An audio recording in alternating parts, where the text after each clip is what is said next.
Hey everyone, welcome to my channel, Tutorial Lore. Today I am going to teach you how to fix Messenger custom background on video call not working. So be sure you stay throughout the whole video so you don't miss any steps. Hope you will like this video and subscribe to my channel, Tutorial Lore. Let's go for how to fix Messenger custom background on video call not working.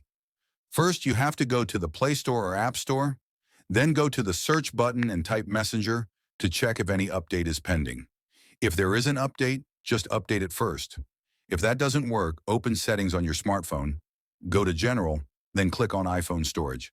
Find the Messenger application and click on Offload App. After doing these two simple steps, your problem will be solved. So this is all for today's video. Hope you have understood how to fix Messenger custom background on video call not working. There is no easier way than this. If you still don't understand anything, you can comment. I will definitely reply to you or make a video on your topic. Hit the like button, press subscribe, and drop a comment. It motivates us to create more tutorial videos for you. Thank you.